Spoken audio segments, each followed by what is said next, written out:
ఒక్కొక్క టీవీ నుంచి ఒక్కొక్క పాట తీసుకొచ్చి తయారు చేశా. ఏ టీవీలో రాని ఛానల్స్ అన్ని మన టీవీలో వస్తాయి, చూసుకో. డాడీ గొర్రెలు వచ్చారు.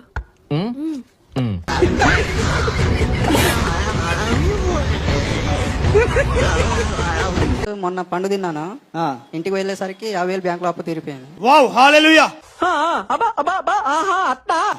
పండు తిని ఇంటికి వెళ్ళారట, పోయిన వారం తీరిపోయింది. 50,000 అప్పు తీరిపోయింది. 20,000 ఇంకా ఎక్స్ట్రా ఇచ్చారు. 20,000 ఎక్స్ట్రా ఇచ్చారు. ఇంకా ఎక్స్ట్రా ఇచ్చారు. వావ్, దేవుడికి అడిగే చెప్పలు కొడదాం. మొక్క జరుగుద్ది. అవన్నీ నమ్మే ఉంటే నీ ఫేస్ లాగే నువ్వు ఏదో కన్నాలేసుకు బతకాల్సి వస్తుందిరా. అటు చూడు. అలా దశంభాగం ఇవ్వకుండా నువ్వు అప్పు పోవాలని ప్రార్థన చేస్తే ఆ ప్రార్థన దేవుడు వినడటండి. అద్భుతం. ముందు అప్పులు పోవాలి అని అనుకుంటే వాళ్ళకి దశంభాగం ఇవ్వమని చెప్పు. ఓహో, దశంభాగం దొంగలించేసి అప్పు తీర్చి ప్రభా, అప్పు తీర్చి ప్రభా, అప్పు తీర్చి ప్రభా అని ప్రార్థన కూడా చేయకూడదటండి. Okay okay okay. అలా చేసిన ఏం అవ్వదటండి. ఒకవేళ ఒకటి తీరుతుంటే ఇంకో 4 పెరుగుతూనే ఉంటాయటండి. దశమ భాగం ఇచ్చేస్తే నీకు అస్సలు అప్పు అనేది ఉండదు. అప్పు ఇచ్చేవాడుగా అయిపోతావు. అవునా, నిజమా అనేటట్టుంది తెలుసా? ఏంటిది? అటు చూడు బే. లలితా జ్యువెలర్స్ గుండోడు ఒక మాట చెప్తా ఉంటాడు, డబ్బులు ఎవరికి ఊరికే రావు అని. దేవుడు కూడా అదే మాట చెప్తాడు ఇక్కడ. నువ్వేం ఏం చేయాలి? పెట్టుబడి పెట్టాలి. నీకు పెట్టుబడి పెట్టే స్తోమత లేకపోతే ఇంటికి వెళ్ళిపోవచ్చు శుభ్రంగా, నీకు స్వస్థత రాదు.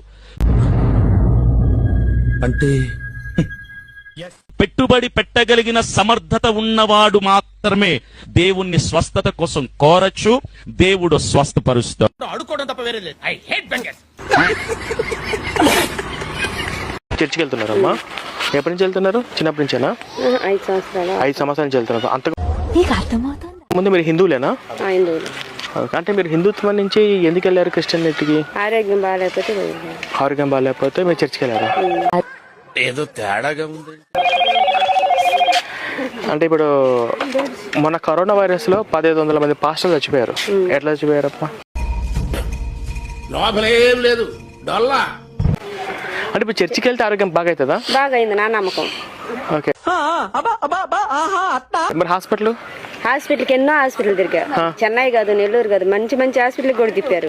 బాగా వైదికుల దగ్గరికి తిరిగినా.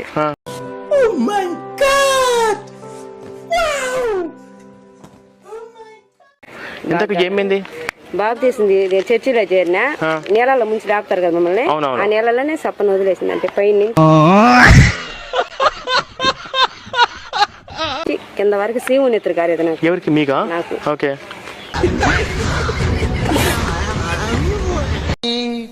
ఎంతో సింతెలుపు అది ముద్దుగానే ఏదో తేడాగా ఉంది. నేడు రక్షకుడు పుట్టాడు.